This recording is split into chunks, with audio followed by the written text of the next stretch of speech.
When you confer enormous amounts of benefits, subsidies, tax dollars on aliens, illegal aliens, like healthcare, what do you do to a state? What do you do to the taxpayers, the legitimate citizens of the state? You destroy their way of life. There's only so many doctors in California. There's only so many nurses, only so many nurse practitioners, only so many hospital beds, emergency rooms, and all the rest, and now they're going to be flooded. Even more than they are already, given the immigration position of the state of California and its nullification of federal immigration law. So Gruesome Newsom signs this law, State Bill 104, which now extends health care benefits to illegal immigrants between the ages of 19 and 25, in addition to the law that already had guaranteed coverage to illegal immigrants under the age of 19. So now from birth to the age of 25, illegal immigrants get health care in California. Now, you hear this south of the border, what are you going to do? What are you going to do? You're going to think you have access to the greatest healthcare system on the face of the earth, probably for free, as well as public education, 1982 Supreme Court decision, as well as food stamps, as well as Social Security through the back door. What are you going to do? You're coming to America. And specifically, if you can, you're going to go to California. So that state, in terms of its fiscal well-being, is on limited time. The clock is ticking. This is a state with a massive homeless population in and around Los Angeles now. The American people there, the citizenry, can't even be taken care of. It's overwhelming its public services. Citizens who don't even rely on government there are having great difficulty getting health care. The local law enforcement is overwhelmed.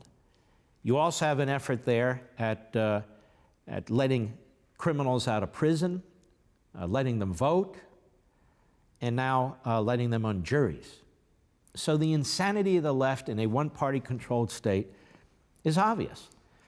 And it's too bad. I lived in California for a short period of time. There was a Republican governor by the name of Pete Wilson. I remember Pete Wilson, Duke Majan, of course, Ronald Reagan. They couldn't get elected dog catcher in that state today. It happened like this. Like this. Colorado was a bright red state. Now it's a blue state. Like this. Nevada in presidential elections went for Republicans. Now it's blue. Like that. Virginia was a dark red state 10 years ago. Today it's a purple state, really more of a blue state. Like that. The demographics, the politics. Texas. There was a piece in the Texas Tribune, I believe the magazine was called. It's a liberal magazine. They did a long piece on how Texas, really in the next few years, will be a majority Hispanic state. Now, that in and of itself isn't a problem. The problem is, at least as of today, most Hispanics vote for Democrats. It's just the way it is. That's why the Democrats want open borders. If most Hispanic voted Republicans, you think the Democrats would support open borders? What did I say before? They'd be building moats and walls, and they would snipers up. Keep them out, keep them out, keep them out. Now it's bring everybody in, give them subsidies, give them benefits. Texas goes, there is no way the Republicans can win the presidency. Forget about the popular vote under the Electoral College. There's no replacing Texas. There's nowhere else to go in terms of the Electoral College. This is why this is going on. This is why the Democrats are doing what the Democrats are doing. And so in California, it's just health care for illegal immigrants. Now, 10 years ago, that would have been unheard of.